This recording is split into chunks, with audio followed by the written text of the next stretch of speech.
আজ থেকে শুরু শিক্ষক নিয়োগের ফর্ম পূরণ। সুপ্রিম কোর্টের নির্দেশ মতো আজ সোমবার থেকে শুরু হচ্ছে স্কুল সার্ভিস কমিশনের মাধ্যমে শিক্ষক নিয়োগের পরীক্ষায় ফর্ম পূরণ প্রক্রিয়া।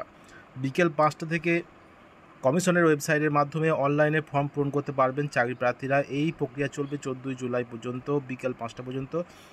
নবম, দশম এবং একাদশ দ্বাদশের শিক্ষক নিয়োগের জন্য হবে এই পরীক্ষা। সব মিলিয়ে শূন্যপদের সংখ্যা 35,726টি।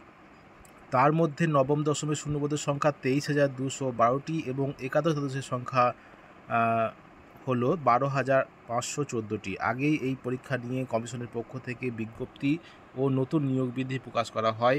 কমিশনের বিজ্ঞপ্তি অনুযায়ী নিয়োগ পরীক্ষা হওয়ার কথা সেপ্টেম্বরের প্রথম সপ্তাহে। নতুন বিধিতে জোর দেওয়া হয়েছে শিক্ষকতার পূর্ব অভিজ্ঞতা এবং ক্লাস নেওয়ার দক্ষতার উপর। এই দুটি ক্ষেত্রে সর্বোচ্চ 10 নম্বর করে বরাদ্দ করা হয়েছে।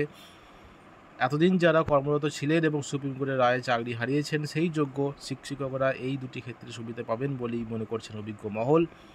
লিখিত পরীক্ষা হবে 60 নম্বরে। যদি এই ফর্ম পূরণ প্রক্রিয়ায় অংশ না নেওয়ার সিদ্ধান্ত এখনও পর্যন্ত অনড় চাকরিহারা যোগ্য শিক্ষকরা রিভিউ পিটিশনের ফলাফল থেকে তারপর ফর্ম পূরণ প্রক্রিয়া শুরু করতে হবে এই দাবিতে অনশন করেছেন তারা।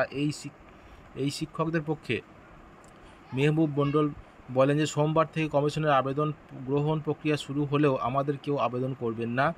আমরা 15,403 জন যোগ্য শিক্ষকদের কাছে আবেদন রাখবো যাতে তারা কেউ ফর্ম পূরণ না করেন।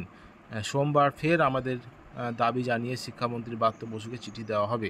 অনশনে অসুস্থ 6। এবারে অনশন যারা করছিলেন, যারা চাকরিহারা যোগ্য শিক্ষক, তারা সেই 6 জন কিন্তু অসুস্থ হয়ে গেছে। এটাও কিন্তু বলা হয় যে যোগ্য শিক্ষক শিক্ষার্থীদের অধিকার মঞ্চে 10 জন সদস্য বৃহস্পতিবার মধ্যরাতে অনশন শুরু করেন এবং অসুস্থদের হাসপাতালে নিয়ে যাওয়া হয়। এদের একজন বলরাম বিশ্বাসকে আরজিকর মেডিকেল কলেজ ও হাসপাতালে ভর্তি করা হয়েছে।